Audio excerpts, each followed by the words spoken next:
Hello friends, welcome back to the Sahaj Sikho classes. So today we will start a new topic, education as an investment in human capital. ये जो हमारा topic है foundation of education unit 1 का topic है। तो आज हम लोग इस टॉपिक को कंप्लीट करेंगे।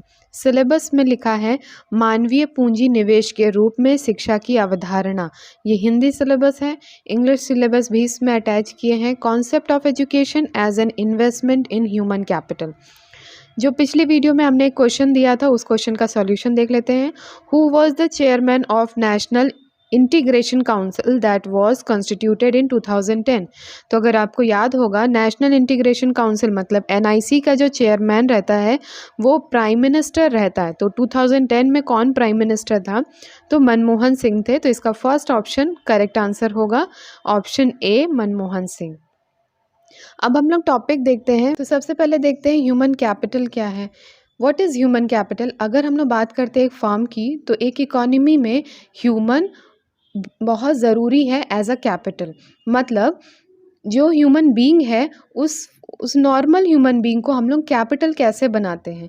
मतलब एक फर्म में एक फिजिकल कैपिटल होता है और एक ह्यूमन कैपिटल होता है। मतलब फिजिकल मतलब जो भी बिल्डिंग और मशीनरी हम लोग यूज़ करते हैं जो कि टेंजिबल है, और ऐसी भी चीज़ें होती हैं जो कि ह्यूमन है, ह्यूमन बीइंग है, उसकी स्किल्स, उसके टैलेंट, उसकी अंडरस्टैंडिंग है ना, ये सारी जो चीज़ें, उसकी नॉलेज, उसकी एजुकेशन, ये सब ट्रीट किया जाता है ह्यूमन को एज अ कैपिटल। तो एक फर्म के लिए, एक इकोनॉमी के लिए उसको यूटिलाइज करना चाहिए, ऑप्टिमम यूटिलाइजेशन होना चाहिए फिजिकल का भी और ह्यूमन रिसोर्सेज दोनों का। तो होप मीनिंग समझ में आ रही होगी। ह्यूमन कैपिटल क्या हुआ? जो भी ह्यूमन बीइंग में हम लोग कुछ नॉलेज, स्किल्स, एक्सपर्टाइज, एबिलिटीज़, ये सारी जो भी चीज़ें उनमें इनहेरिट होती है जो कि उनको ह्यूमन को एज अ ह्यूमन कैपिटल बनाती है। ह्यूमन कैपिटल मीनिंग क्लियर हुई होगी, जहाँ पर उस ह्यूमन बीइंग में ये सारी क्वालिटीज़ ऐड होने के बाद वो ह्यूमन रिसोर्स जो है वो ह्यूमन कैपिटल बन जाता है। तो होप ये क्लियर हुआ होगा। नेक्स्ट स्लाइड देखते हैं। इसमें लिखा है what is human capital formation. मतलब फॉर्मेशन कैसे कर सकते हैं? तो फॉर्म करना मतलब हम ह्यूमन रिसोर्स को ह्यूमन कैपिटल कैसे फॉर्म करते हैं।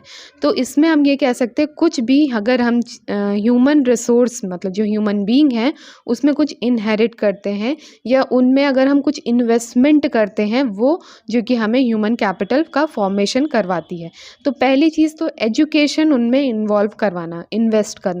तो यही हमारा टॉपिक भी है, education as an investment in human capital. Meaning clear है?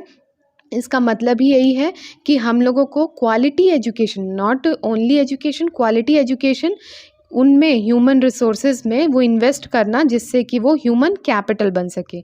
दूसरा क्या हो सकता है? अगर एजुकेटेड पर्सन है लेकिन वो हेल्दी पर्सन नहीं है तो क्या वो एक ह्यूमन कैपिटल के रूप में कभी वर्क करेगा? कभी भी नहीं, क्योंकि वो हमारे इकोनॉमी के लिए हमेशा बर्डन के रूप में ट्रीट किया जाएगा। क्यों? क्योंकि वो जो है, अगर वो पर्सन एजुकेटेड है लेकिन वो हेल्दी नहीं है तो वो हमारे प्लस में वर्क नहीं करके नेगेटिव में वर्क करेगा हमारी इकोनॉमी के। तो दोनों इम्पॉर्टेंट है, क्वालिटी एजुकेशन और healthy person, healthy human being, दोनों इम्पॉर्टेंट है। किस लिए? For capital, human capital formation. Okay, मतलब हम ह्यूमन जो ह्यूमन रिसोर्स को ह्यूमन कैपिटल बनाने में ये दोनों चीज़ें बहुत ज़रूरी हैं जो कि हमें ओवरऑल डेवलपमेंट कराती। Development of abilities and skills, ये सारी चीज़ों को हम डेवलपमेंट करना किसके बेसिस पे कर सकते हैं? एजुकेशन और हेल्थ के बेसिस पे। नेक्स्ट स्लाइड में देखते हैं कि एक स्टेटमेंट है, there is a need for investment in human capital to produce more human capital out of human resources. मतलब हमारे पास ये ज़रूरत है कि हमें इन्वेस्टमेंट करना है किसमें?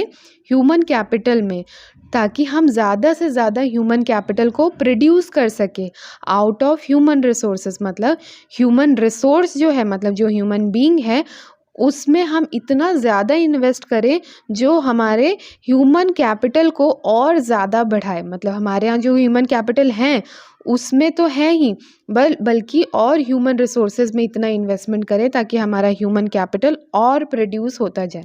ये एक स्टेटमेंट है।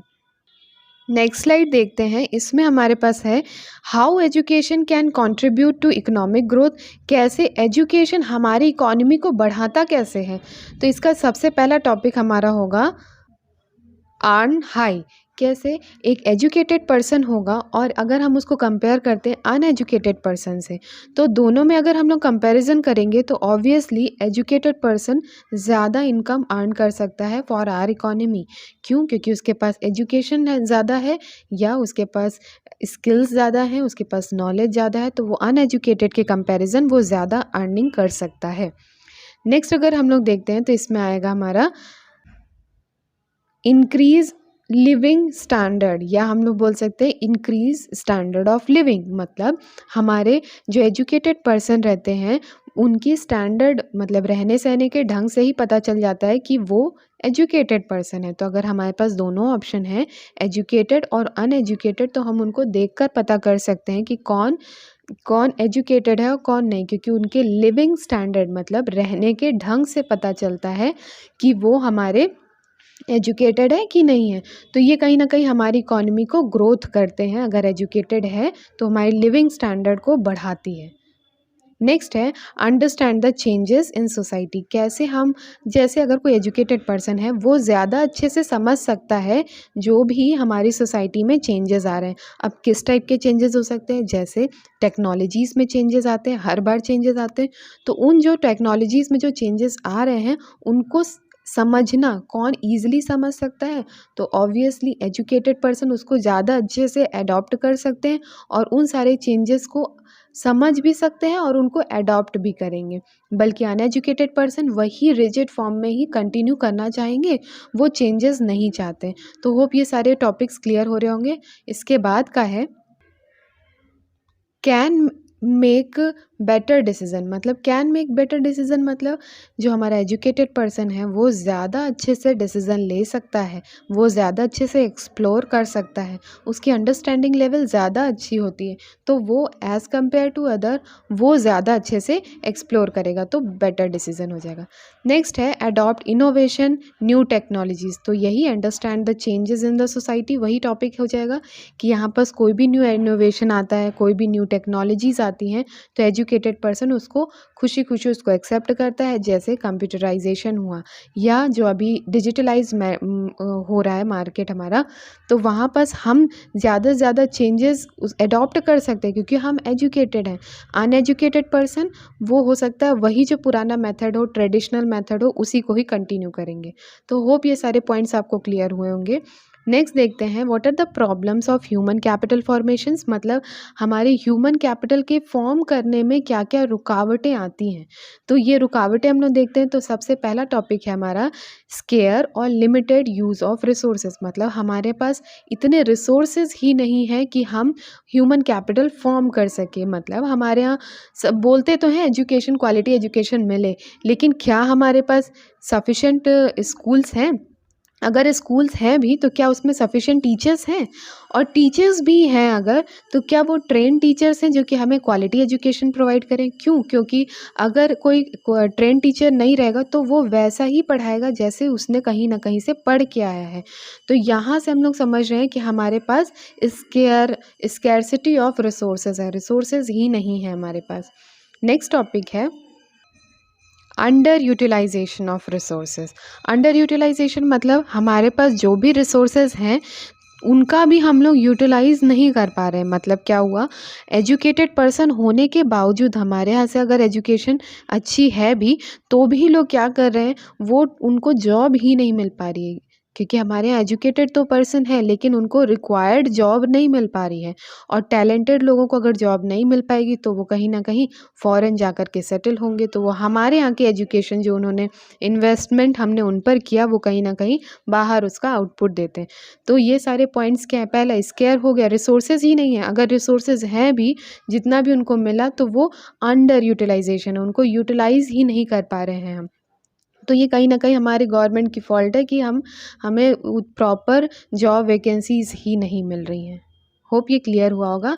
नेक्स्ट है ब्रेन ड्रेन।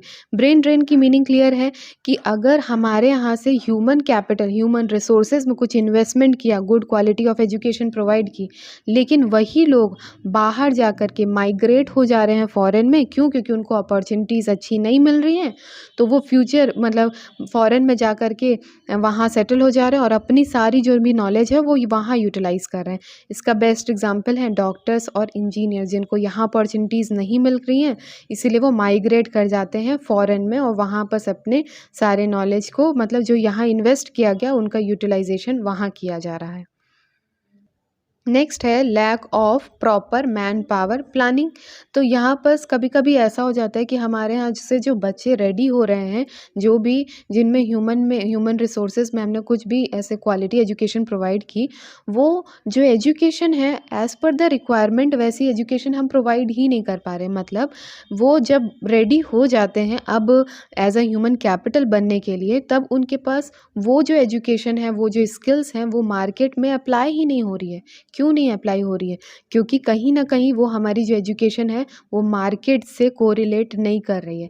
तो मैन पावर प्लानिंग में लैक है, तो lack of proper manpower planning, मतलब जैसी रिक्वायरमेंट है वैसा ही हमें उनको इन्वेस्टमेंट करना चाहिए, मतलब उनमें वैसे ही नॉलेज प्रोवाइड करानी चाहिए, वैसी स्किल्स प्रोवाइड करानी चाहिए, जो कि कमी है हमारे यहाँ।